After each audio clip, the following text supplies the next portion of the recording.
On lit dans Matthieu 23, 39. Yo gusoma muri Matayo 23:39. Ndababwira yuko mutazambona uhereye none ukageza ubwo muzavuga muti hahirwa uje mu izina ry'Uwiteka. Amen. Amen. Amen. Car je vous dis, vous ne me verrez plus désormais jusqu'à ce que vous disiez, béni soit celui qui vient au nom du Seigneur. Ndababwira yuko mutazambona uhereye none ukageza ubwo muzavuga muti hahirwa uje mu izina ry'Uwiteka. Amen. Amen. Amen. Ça, c'est le verset qui clôt le chapitre 23. Uyu ni umurongo usoza igice cya 23. Là où presque tout le chapitre est consacré à la censure des pharisiens. Donc Jésus s'adressait aux scribes et aux pharisiens avec des paroles très tranchantes. Aho Yesu yibandaga cyangwa se yabwiraga abafarisayo n'abasadukayo n'amagambo akomeye. Jusqu'à ce que on pourrait qualifier ce chapitre de paroles de malheur. Kugeza aho dushobora kwita ko iki ari igice kirimo amagambo y'ibyago.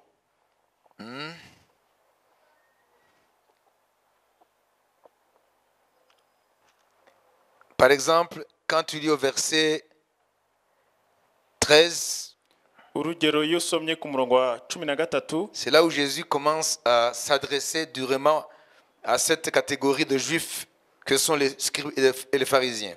niho Yesu yatangiye kwibanda kubwira cyane icyo gice cy'abayuda aribo bafarisayo n'abasadukayo. Là, depuis le verset 1er jusqu'au verset 12, il s'adresse à ses disciples. Kuva ku murongo wa mbere kugeza ku wa 12 yabwiraga abigishwa be. Donc, par rapport à l'attitude des scribes et des pharisiens. Ariko kandi yabagereranyaga n'imyitwarire y'aba. Non, ça veut dire il leur recommandait de ne pas ressembler aux scribes et aux pharisiens. Ni ukuvuga ngo yababwiraga kudasa cyangwa kutitwara n'abafarisayo n'abasadukayo. C'est-à-dire le verset 1er jusqu'au verset 12. Ni ukuvuga ngo umurongo wa mbere kugeza ku wa 12, Il met ses disciples en garde. abarimo araburira abigishwa be. Alors, depuis le verset 13 jusqu'au dernier verset, Hanyuma kuva ku murongo wa 13 kugeza ku wa nyuma, il s'adresse maintenant aux pharisiens. abarimo arabwira noneho abanditsi n'abafarisayo. Par exemple, au verset 1er, il dit, alors Jésus, parlant à la foule et à ses disciples, dit, Urugero, le verset 1er, umurongo wa mbere, maze Yesu avugana n'iteraniro ry'abantu n'abigishwa be. ça veut dire que parmi cette foule, il y avait ses disciples, il y avait ceux qui n'étaient pas ses disciples, notamment les scribes et les pharisiens. uvuga ngo muri abo bantu bari bahari hari abigishwa be n'abatari abigishwa be. Donc, Twavuga nk'abafarisayo n'abanditsi. alors il commence à dire, les scribes et les pharisiens sont assis dans la chair de Moïse. Abanditsi n'abafarisayo bicaye ku ntebe ya Mose. Faites donc et observez tout ce qu'ils vous disent, mais n'agissez pas selon leurs œuvres, car ils disent et ne font pas. Nuko rero ibyo bababwira byose mubikore mubiziririze, ariko imigenzo yabo mwe kwikurikiza kuko ibyo bavuga atari byo bakora. Parce que ce qu'ils disaient venait de la Torah. Kuko ibyo bavugaga byavaga mu mategeko. Mais ce qu'ils faisaient, c'était le contraire. Ariko ibyo bakoraga byari ikinyuranyo. Donc Jésus continue à mettre en exergue certaines des choses que ces scribes et pharisiens faisaient. Il commençait à révéler, Cyangwa se yatangiraga mettre à la lumière. guhishura ashyira mu mucyo imyitwarire y'abanditsi n'abafarisayo. Il lit des fardeaux pesants et les mettent sur les épaules des hommes, mais ils ne veulent pas les remuer du doigt. 4. Bahambira imitwaro iremereye idaterurwa bakayihekesha abantu ku ntugu, ariko ubwabo ntibemere kuba bayikozaho n'urutoki rwabo. Donc il continue en disant, ils font toutes les actions pour être vus des hommes, ainsi ils portent de larges phylactères et ils ont de longues franges à leurs vêtements. Ils aiment la première place dans les festins et les premiers sièges dans les synagogues, par exemple. Ahubwo imirimo yabo yose bayikorera kugira ngo abantu babarebe. N'impapuro bambara zanditsweho amagambo y'Imana bazagura bakongera inshunda z'imyenda yabo kandi bakunda imyanya y'abakuru mu birori n'intebe z'icyubahiro mu masinagogi. Ils aiment à être salués dans les places publiques et à être appelés par les hommes Rabbi, Rabbi. no kuramukizwa mu maguriro no kwitwa n'abantu rabi. Mais vous, ne vous faites pas appeler Rabbi, car un seul est votre maître et vous êtes tous frères. Ariko mwebweho ntimuzitwe rabi kuko umwigisha wanyu ari umwe, namwe mwese muri abavandimwe. Etc. 11. Le plus grand parmi vous sera votre serviteur.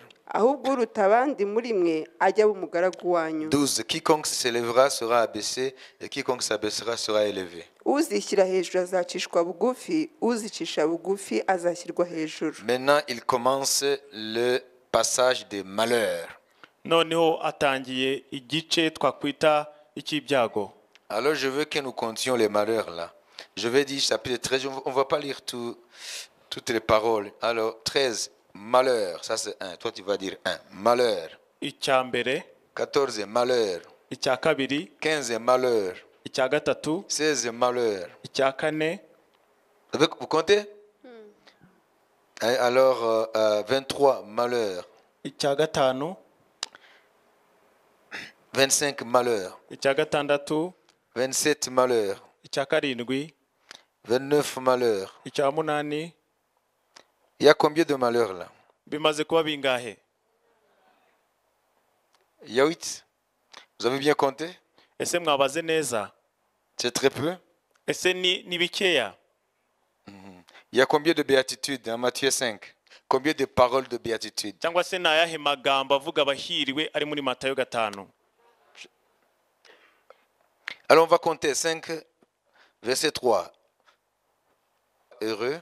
Icya mbere, 4, heureux. icya kabiri, 5, icya gatatu, 6, icya kane, 7, icya gatanu, 8, icya gatandatu, 9, icya karindwi, 10 icya munani et 11.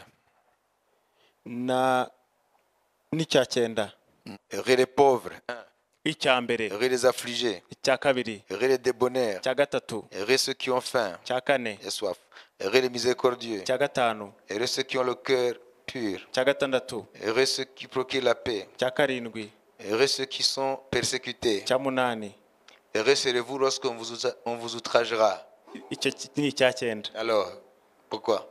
None kubera Alors iki que nous disons qu'il y a 8 béatitudes. ko bavuga ko hari amahirwe 8? C'est que quand tu lis le verset 10, heureux ceux qui sont persécutés, et le verset 11, heureux serez-vous lorsqu'on vous outragera et qu'on vous persécutera, nuko iyo usomye umurongo wa 10 n'uwa 11 c'est la même pensée. ni igitekerezo kimwe. Donc il y a 8 béatitudes. Nuko rero hari amahirwe 8 Et il y a 8 kandi hakaba ari n'ibyago 8. Ça veut dire que les disciples Ni ukuvuga ngo abigishwa qui sont appelés à vivre les 8 béatitudes bahamagariwe kuba muri ayo mahirwe 8, et ceux qui ne sont pas ses disciples, n'abatari abigishwa be, en l'occurrence les scribes et les pharisiens, urugero ni abanditsi n'abafarisayo, ils vont vivre aussi les 8 malheurs. nabo bazaba muri ibi byago 8 twabonye. Donc il y a les béatitudes, Ni ukuvuga ngo hari amahirwe, il y a les malheurs. noneho hari n'ibyago. C'est ça la dialectique. Icyo rero nicyo kinyuranyo. Si vous voulez les béatitudes, il y en a. Nimushaka amahirwe arahari, Et si vous voulez les malheurs aussi, il y en a. ariko niba mushaka n'ibyago birahari. Vous comprenez? Murabyumva? Donc les pharisiens et les scribes, Rero abafarisayo n'abanditsi, Jésus a prononcé non pas les béatitudes sur eux, mais les malheurs. Yesu ntabwo yabatuyeho amahirwe, ahubwo yabatuyeho ibyago. Et il a dit pourquoi? Kandi yavuze impamvu yabyo. Parce que leur attitude Kuko imyitwarire yabo était l'opposé même de l'attitude des vrais disciples, yari ikinyuranyo cy'umwigishwa nyakuri, de l'attitude que Dieu veut voir de la part de son peuple. cyangwa se imyitwarire Imana yifuza kubona mu bwoko bwayo. Vous comprenez? Murabyumva? Alors si tu veux entrer dans la félicité éternelle, vivre déjà le bonheur ici sur terre avant d'entrer dans la plénitude, rero niba ushaka kwinjira mu muganura hano ku isi mbere yo kwinjira mu mwuzuro w'amahirwe, alors il faut vivre les béatitudes là. rero ukwiye kuba muri biri, Les conditions de béatitude. ukwiye gukora ibishoboka byose kugira wuzuze ibisabwa kugira ngo uhirwe. Il dit, heureux les pauvres en esprit, car le royaume des cieux est à eux. hahirwa abakene mu mitima yabo kuko ubwami bwo mu ijuru ari ubwabo. Ce n'est pas les pauvres par rapport aux choses matérielles. Ntabwo ari abakene mu bifatika, Parce qu'il n'y a pas de bonheur à être pauvre. kuko nta mahirwe ari mu gukena. C'est ça que l'une des grandes religions du monde nous a enseigné. Ibyo ni bimwe mu byo idini rikomeye hano ku isi ryatwigishije, En disant que il faut faire le vœu de pauvreté. bavuga ngo dukwiye gusezerana n'ubukene. Vous voyez?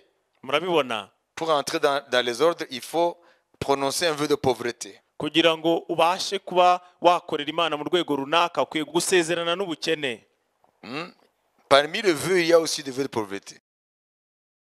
Vœux de chasteté, vœux de pauvreté, etc. Mu byo basezerana nabyo harimo no gusezerana n'ubukene. Ça veut dire que ils ont pris ces paroles sans comprendre le sens. Ni ukuvuga ngo bafashe ano magambo bashaka kuyagenderamo ariko batumva ubusobanuro bwayo. Jésus n'est pas en train de vanter les mérites de la pauvreté. Yesu hano ntabwo yari arimo arashima ubukene. Non.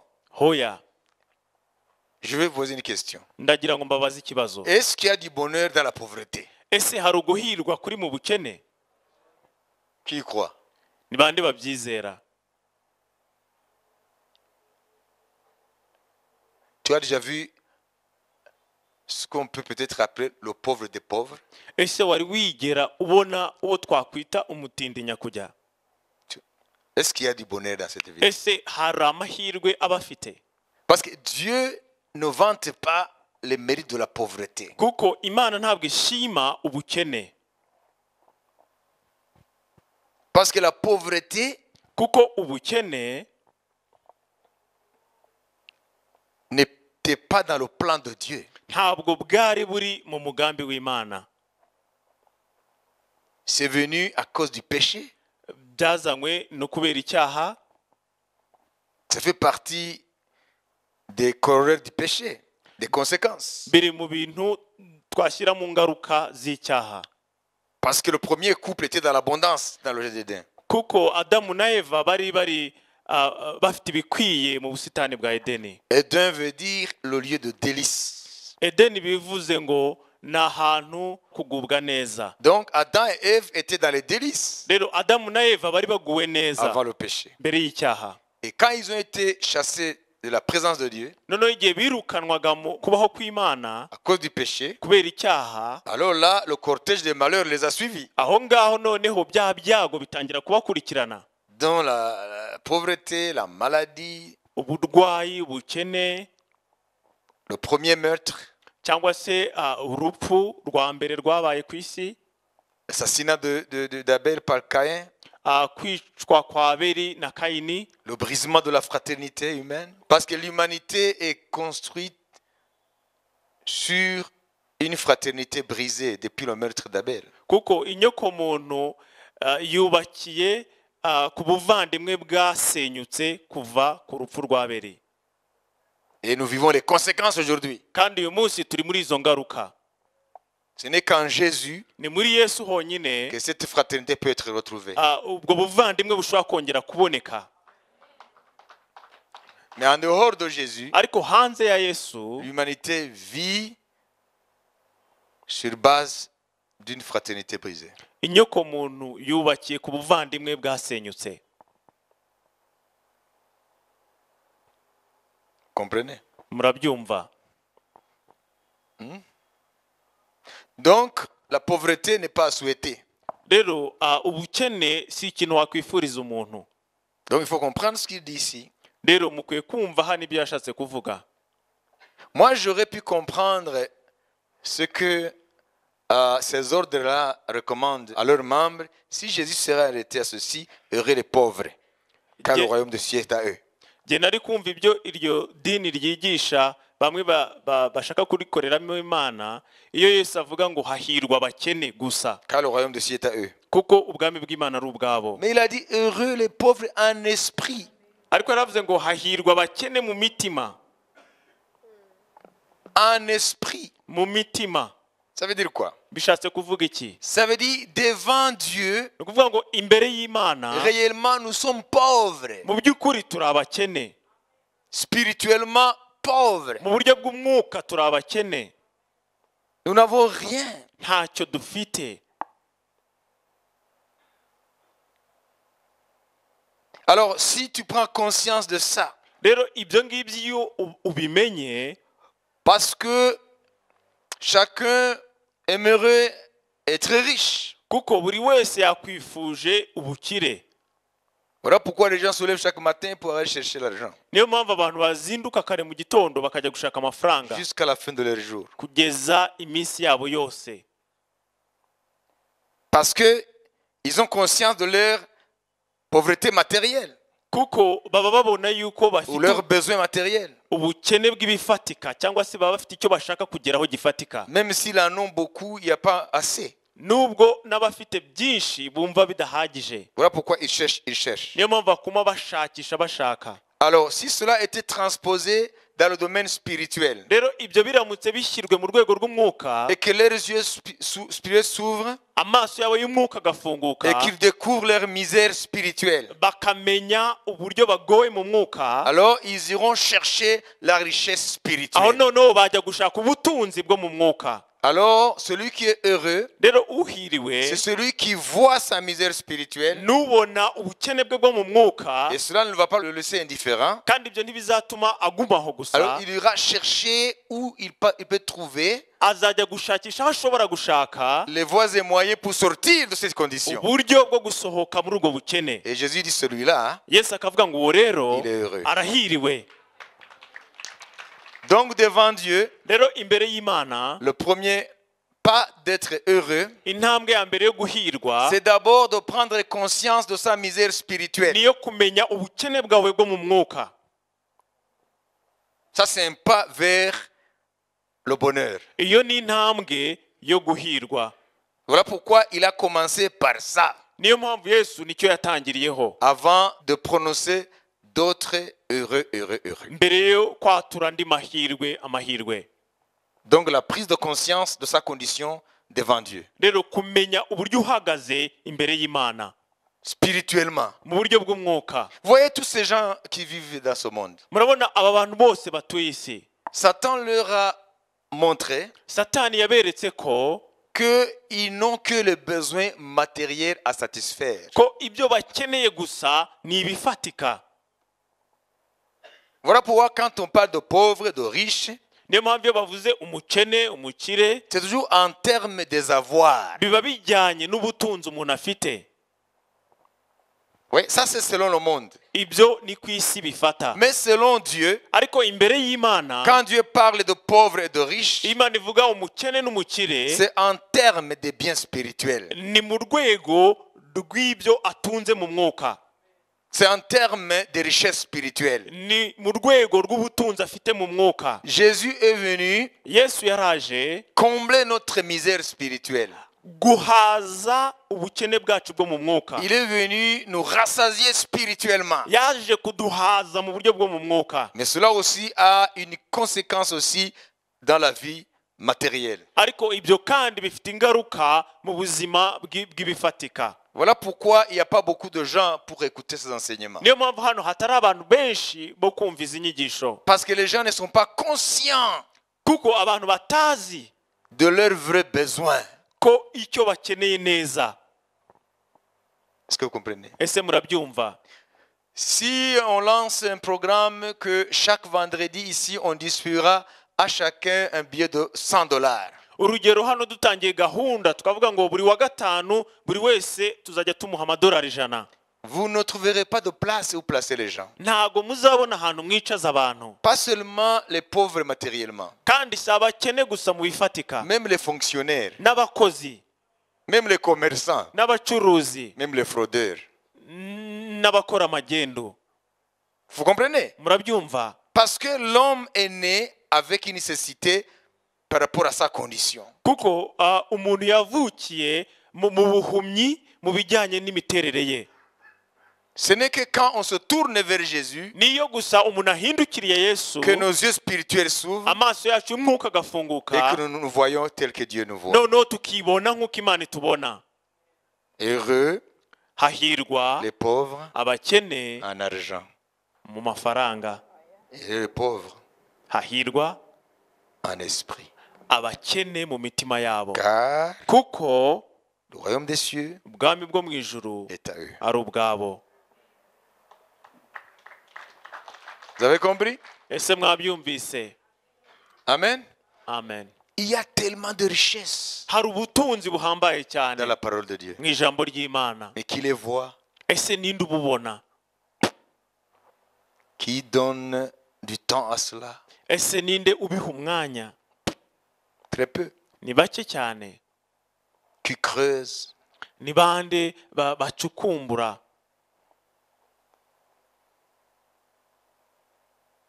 Très peu. Ni bake. Mais qui court après l'argent? Ariko se ni bande biruka inyuma y'amafaranga? Presque tout le monde. Ni hafi buri wese. Ça, c'est la preuve de ce que Jésus a dit. Ibyo rero ni igihamya cy'ibyo Yesu yavuze. Les gens sont pauvres devant Dieu, Abantu ni abakene imbere y'Imana, mais beaucoup ne le savent pas. ariko benshi ntabyo bazi. Voilà pourquoi ils ne courent pas après Jésus. Niyo mpamvu batiruka inyuma ya Yesu. Ils ne courent pas après la prédication de la parole de Dieu. Ntibiruka mu gushakisha inyigisho. Même dans les églises, No mu matorero nuko. il y a des gens qui sont dans cette condition de cécité spirituelle. Hari abantu bari muri ubu buhumyi bwo mu mwuka. Alors, revenons à notre verset de Matthieu 23, 29. Rero reka tugaruke ku murongo wacu wa Matayo 23. Vous voyez Mirongo itatu le n'icyenda. dernier verset du chapitre 23. Urabona umurongo wa nyuma w'igice cya 23 C'est la conclusion de Jésus ni umusozo wa Yesu par rapport à ce qu'il disait à ses scribes et pharisiens. ku bijyanye n'ibyo yabwiraga abanditsi n'abafarisayo. Comprenez? Murabyumva? Donc c'est la conclusion des censures de Jésus à l'endroit des pharisiens et des scribes. Ni ukuvuga ngo ni indunduro Yesu yatanze mu gihe yacyahaga abafarisayo n'abanditsi.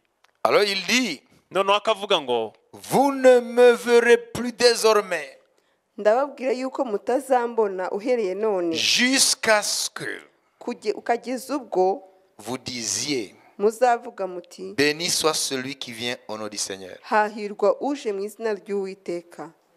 Alors ma question est la suivante, rero ikibazo cyanjye ni iki ngiki pour débuter l'enseignement de ce soir. kugira ngo dutangire inyigisho z'uyu mugoroba. Quand est-ce que les Juifs diront ou crieront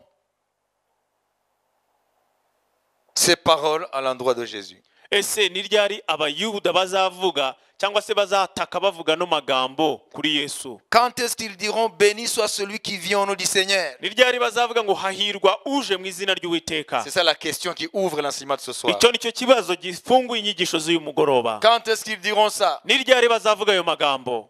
Parce que ça fait déjà presque 2000 ans Kuko hashize hafi imyaka 2000 depuis que Jésus a prononcé ces paroles. igihe Yesu yaturaga no magambo. Mais la nation juive, Ariko ishyanga ry'abayuda jusqu'aujourd'hui, kugeza uyu munsi n'a pas encore prononcé ces paroles. ntabwo riratura ano magambo.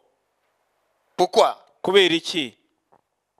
Pourquoi est-ce qu'ils n'ont pas reconnu, pourquoi est-ce qu'ils n'ont pas prononcé ces paroles? Ese ni ukubera iki bataratura ano magambo? D'abord ces paroles, Icya mbere ni uko aya magambo avant que Jésus ne les prononce, mbere y'uko Yesu ayatura ils existaient déjà. yari ahari, yari yanditswe. Ces paroles existaient avant que Jésus ne les prononce. Ayo magambo yari yanditswe mbere y'uko Yesu ayatura. Alors on va aller step by step. But surely. Tugiye kugenda intambwe ku yindi. Avant que Jésus prononce ces paroles, Mbere y'uko Yesu yatura no magambo elles existaient bel et bien 1000 ans avant Jésus. yari yanditswe imyaka 1000 mbere ya Yesu. C'est dans le psaume 118, Ari muri Zaburi y'ijana 18 verset 26. umurongo wa 26. Lisons. Dites Alléluia.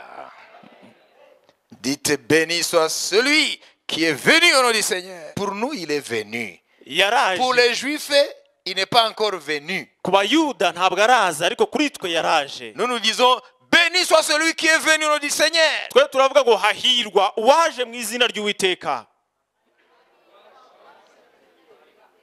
Parce que c'est là où tu peux comprendre si quelqu'un, dans son esprit, se situe par rapport au plan de Dieu. kuko aho niho ubasha kumenya umuntu mu mwuka we urwego yishyiramo ku bijyanye n'umugambi w'Imana. Pourquoi est-ce que nous n'avons pas à dire ça, comme ça? kuki twe tutatura gutya? Parce que pour nous, nuko ku bwacu est-ce que le Messie est déjà venu ou il faut l'attendre? Mesiya yaraje cyangwa turacyamutegereje? Voilà, pour nous, kuri twe rero nous disons béni soit celui qui est venu. twe turavuga ngo hahirwa uwaje. Voilà pourquoi Jean a dit dans l'Apocalypse, niyo mpamvu Yohana yavuze mu byahishuwe Yohana celui qui est, ngo uriho,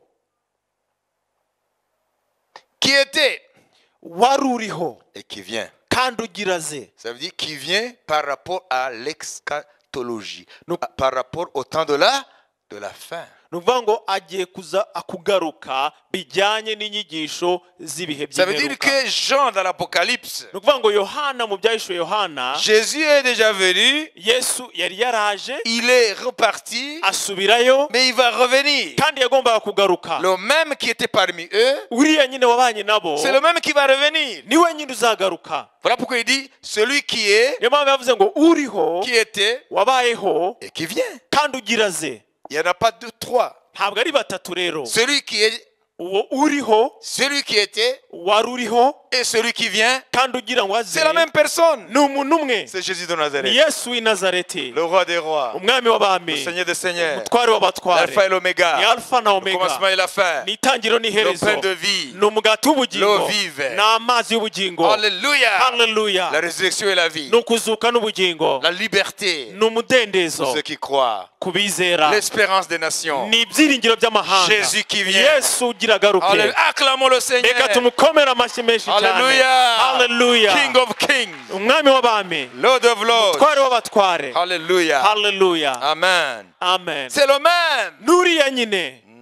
Alors lisons. reka Psaume. dusome. Je vous rappelle que les psaumes datent de 1000 ans avant Jésus. ndagira ngo mbibutse ko zaburi zanditswe imyaka igihumbi imbere ya Yesu, Parce que la plupart des psaumes, c'est David qui les a composés. kuko zaburi nyinshi zanditswe na Dawidi, Or, David a vécu 1000 ans avant Jésus. kandi Dawidi yabayeho imyaka igihumbi imbere ya Yesu. Lisons alors. reka dusome.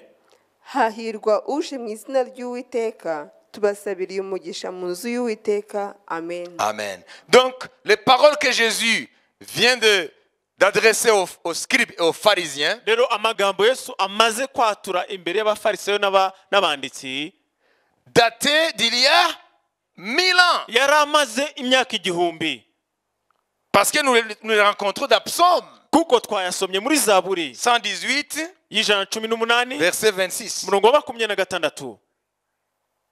Oui?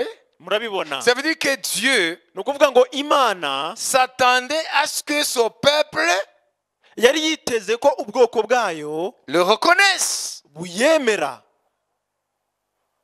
bénisse celui qui vient au nom de l'Éternel. buvuga ngo hahirwa uje mu izina ry'Uwiteka. Dieu s'attendait à ce que son peuple reconnaisse leur Messie. Imana yari yiteguye ko ubwoko bwayo bumenya Mesiya wabo. Dieu s'attendait à ce que son peuple reconnaisse son Messie. Imana yari yiteguye ko ubwoko bwayo bumenya Mesiya wabo. Mais au contraire, ariko ntabwo ariko byagenze. ce que nous voyons ici, ibyo tubona hano, ils n'ont pas reconnu leur Messie. ntabwo bamenye Mesiya wabo. Ils étaient aveugles spirituellement. bari mu buhumyi mu buryo bw'umwuka. Ils n'étaient pas ces pauvres en esprit qui ont compris leurs conditions. ntabwo bari bakene mu mwuka basobanukiwe ubukene barimo. Les pharisiens et les scribes savaient qu'ils étaient riches. abafarisayo n'abanditsi bo bumvaga ko ari abakire. Ils avaient la prétention de connaître Dieu plus que le reste du peuple. bibwiraga ko bazi Imana kurusha ubundi bwoko bwose. Voilà pourquoi Ils sont passés à côté de leur destinée éternelle. niyo mpamvu baciye iruhande rw'umugambi Imana yari bafitiye iteka ryose. Ils ont rendu nul le plan de Dieu, le dessein de Dieu à leur égard. Bahinduye ubusa umugambi w'Imana ku buzima bwabo. Pourtant, c'est eux qui étaient les détenteurs de la connaissance de la loi. Ariko nibo barabarinzi b'amategeko. Voilà pourquoi Jésus dira ailleurs. Niyo mpamvu Yesu yavuze ahandi, Il dira, malheur à vous, pharisiens. D'ailleurs, c'est même dans ce passage. ni muri iki gice nyine Il dit, vous avez les clés de la science. ngo mufite imfunguzo z'ubumenyi. Ça veut dire la science de la vie. Ni ukuvuga ngo ubumenyi bw'ubugingo. La loi, c'est ça, la clé de la vie. Amategeko ni rwo rufunguzo rw'ubugingo. Celui qui les mettra en pratique vivra par elle, dit Moïse. Uzayashyira mu bikorwa azabeshwaho nayo, niko Mose yavuze. L'Ancien Testament repose sur ce principe. Isezerano rya kera rishingiye kuri uru rufatiro ngiye kuvuga. Vous avez la loi. Mufite amategeko. Celui qui la mettra en pratique Uzayashyira mu bikorwa vivra par elle. azabeshwaho nayo. Et aujourd'hui, Rero uyu munsi le principe de la grâce dit ceci. ihame ry'ubuntu riravuga ngo Mon juste vivra par sa foi. umukiranutsi wanjye azabeshwaho no kwizera. Amategeko yaravugaga ngo uzayakomeza cyangwa uzayakurikiza azabeshwaho nayo. Ariko mu buntu hari ihame rivuga ngo umukiranutsi wanjye azabeshwaho no kwizera. Vous voyez la différence? Ese murumva itandukaniro? Alors, puisque c'est impossible à l'homme de chair et de sang de mettre toute la loi en pratique, Rero kuko bidashobokera umuntu w'inyama n'amaraso gushyira mu bikorwa amategeko yose, alors rero toute possibilité de vie ubugingo buhoraho est impossible. ntibushoboka. Parce que pour accéder à la vie éternelle, Kuko kugira ngo usingire ubugingo buhoraho il faut mettre toute la loi en pratique. uba ukwiye gukomeza amategeko yose. Or, personne n'est à mesure de l'accomplir, la loi. Ariko nta muntu ubasha kuyakomeza yose. Par exemple, il est dit, tu ne convoiteras point. Urugero handitswe ngo ntuzifuze. Or, nous naissons avec cela dans nos membres. Ariko tuvukana no kwifuza mu ngingo zacu. Ça veut dire personne ne peut accomplir la loi. Ni ukuvuga nta muntu ushobora gukomeza amategeko yose. Vous avez compris? Ese mwabyumvise? Si tu ne voles pas, Nutiba tu vas convoiter. uzifuza. Si tu ne commets pas l'adultère, Nudasambana tu vas convoiter dans ton cœur. uzifuza mu mutima wawe. Et parce que tu sais que la loi interdit ça, Ariko kuko uzi ko amategeko abibuza, tu vivras toute ta vie uzabaho ubuzima bwawe bwose en convoitant. wifuza. Et puisque tu connais la loi, Ariko kuko uzi amategeko tu vas passer les explique ça. uzajya utokesha, niko bavuga. Amategeko avuga ko gusambana ni icyaha ndetse no kwifuza nabyo ni icyaha, kandi ukuntu umuntu ameze ntabwo ashobora kwirinda kwifuza. Nuvuga ngo Wenda ushobora kwirinda gusambana kubera ko itegeko ribibuza wabyirinda, ariko ibitekerezo kwifuza byo ntiwabishobora kuko niko umuntu ameze. n'uyu munsi ababuzuye hano biriwe bacya basobanurire. Ubwo rero iyo byo bitekerezo Kandi ntago bije bidepana ngo ufite umugore ntawe ufite umugabo ntawe ufite, n'abakecuru n'abasaza biriwe ngo iyo biteye ibyo bitekerezo arwana nabyo avuga ngo abyirukana kuko azi ko ari icyaha. Mais déjà aux yeux de celui qui pèse même les pensées, tu es déjà pécheur. Ariko mu maso y'urondora imitima n'ibitekerezo wamaze gukora icyaha. Personne ne peut vivre par la loi. Nta muntu ushobora gukomeza amategeko yose. Donc la loi, au lieu d'être une clé pour la vie, Rero amategeko aho kuba urufunguzo rw'ubugingo buhoraho, elle a été l'indicateur de notre misère. yahindutse igipimo cy'uburyo tugowe. Que chacun a besoin du Messie. Ko buri muntu wese akeneye Mesiya. Que chacun a besoin du Sauveur. Ko buri wese akeneye umukiza. Que chacun a besoin du Rédempteur. Ko buri wese akeneye umucunguzi. Sinon, tu es perdu irrémédiablement. naho ubundi ururimbuka. Vous avez compris? Murabyumva? Donc, il faut comprendre les deux principes. Rero mukwiye kumva ayo mahame abiri, Le principe qui régit la loi ihame ry'amategeko et le principe de la grâce. n'ihame ry'ubuntu.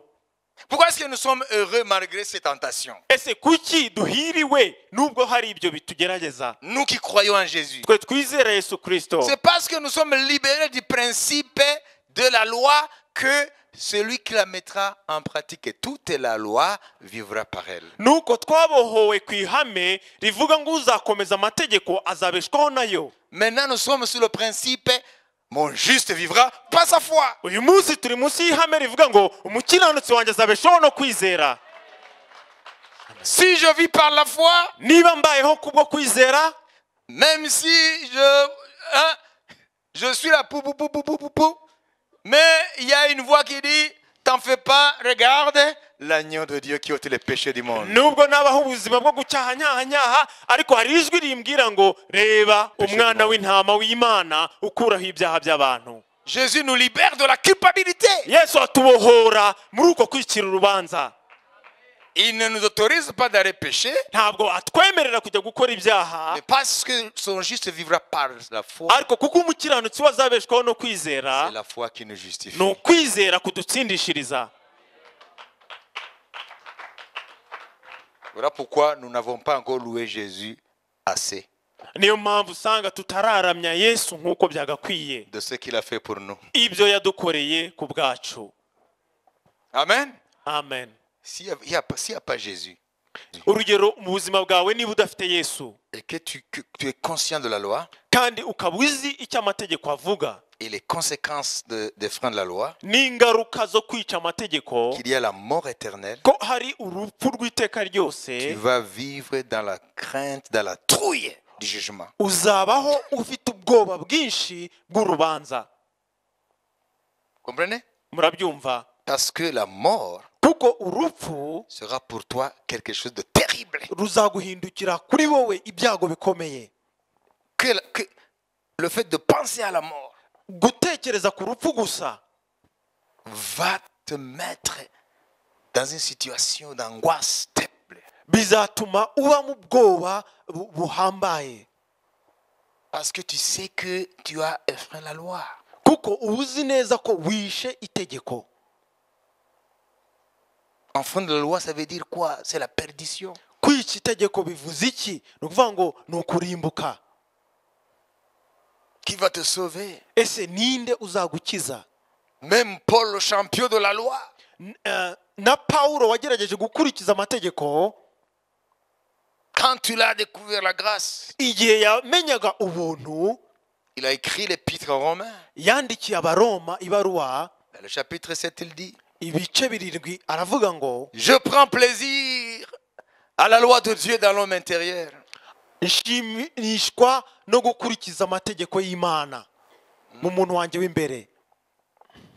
Les hommes, Abantu pour inventer toutes sortes de stratagèmes afin d'éviter à l'angoisse de notre vie, notre condition, kugira ngo bihimbire uburyo bwo guhunga ibyago duhurira nabyo muri ubu buzima, donc ils ont créé toutes sortes de stratagèmes. bihimbiye uburyo butandukanye.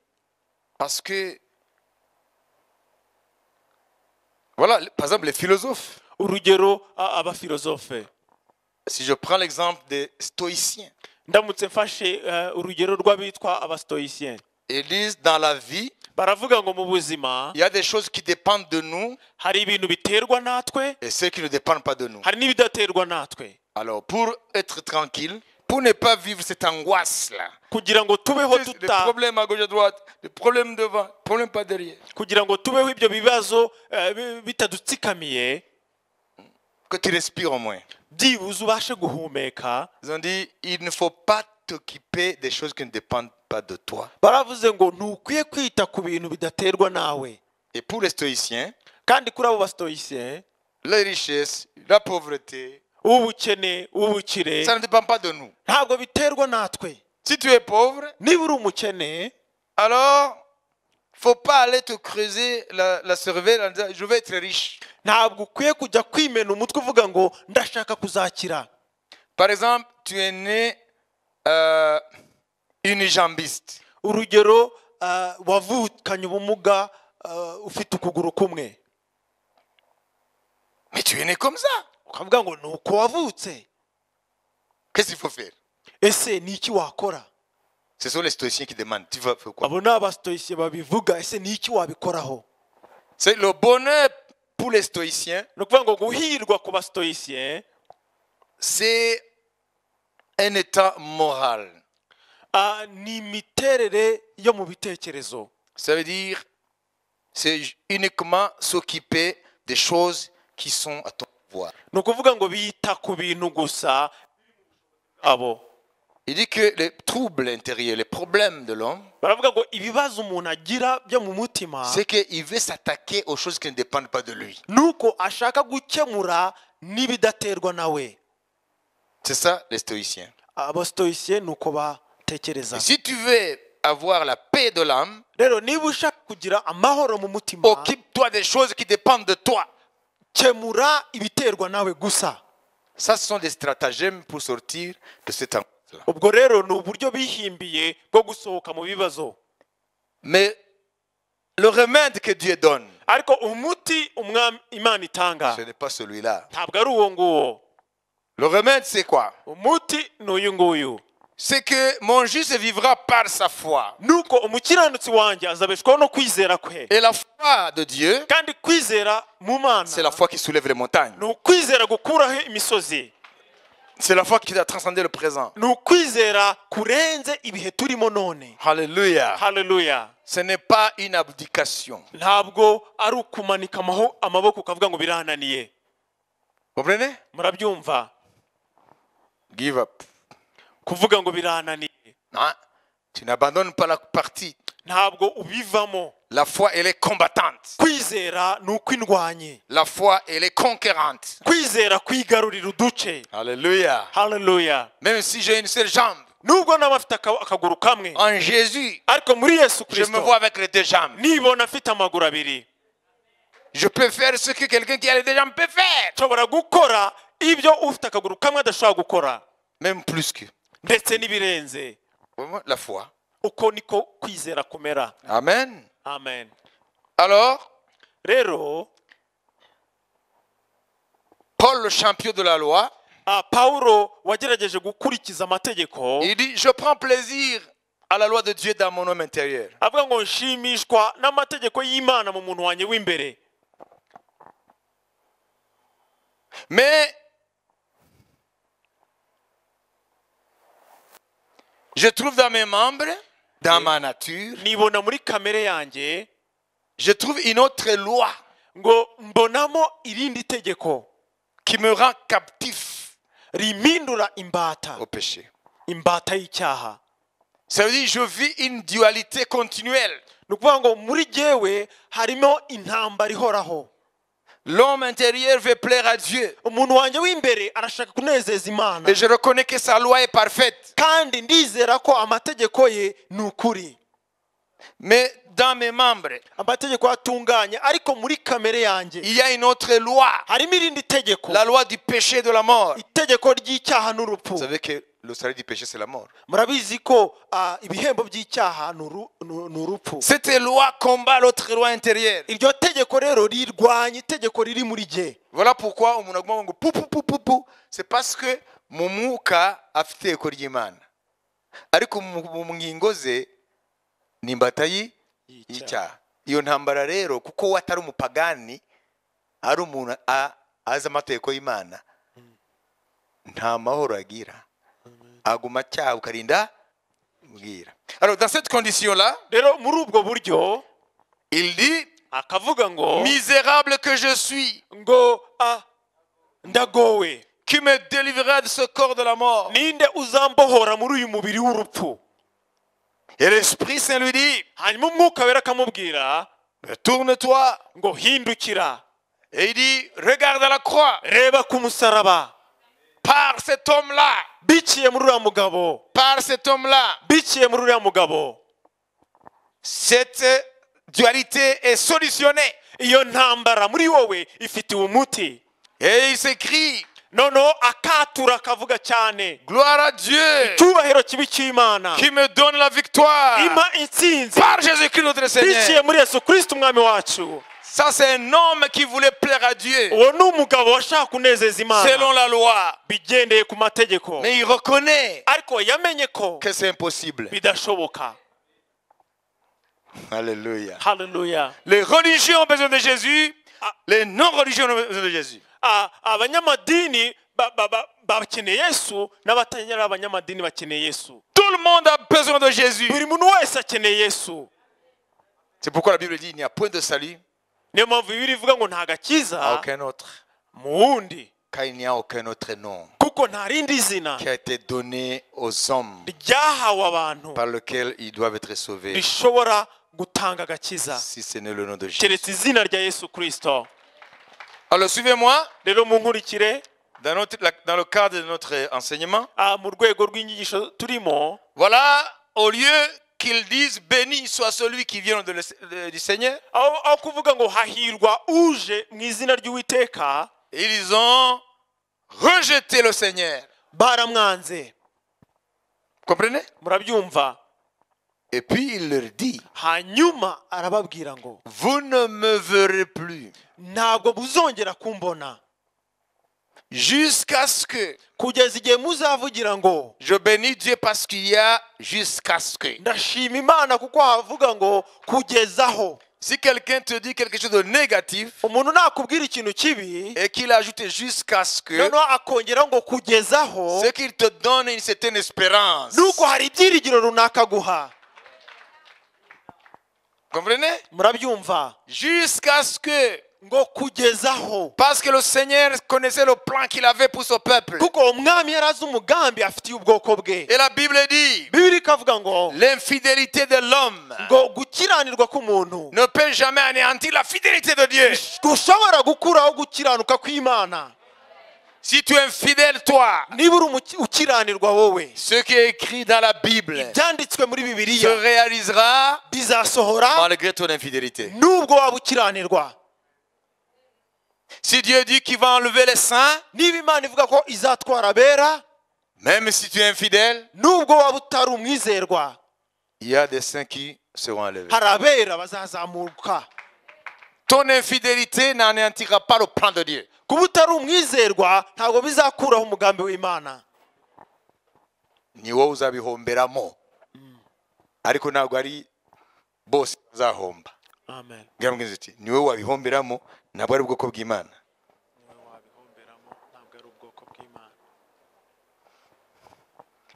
Alléluia. Hallelujah. Alléluia. Hallelujah. Alors, donc voilà, les Juifs, Nuko rero abayuda symbolisés par l'attitude des pharisiens et des scribes, l'attitude des scribes et des pharisiens symbolise l'attitude de toute la nation, Donc, voilà, malgré que parmi la nation, il y a eu quelques Juifs qui ont cru en lui. ni ukuvuga ngo imyitwarire y'abanditsi n'abafarisayo ishushanya ubwoko bwose bw'abayuda, nubwo hari abayuda bamwizeye. Comprenez? Murabyumva? Donc Israël n'a pas reçu le Messie. Ni ukuvuga ngo Isiraheli ntiyigeze yakira Mesiya. Ils n'ont pas dit béni soit celui qui vient de l'Éternel. Ntibigeze bavuga ngo hahirwa uje mu izina ry'Uwiteka.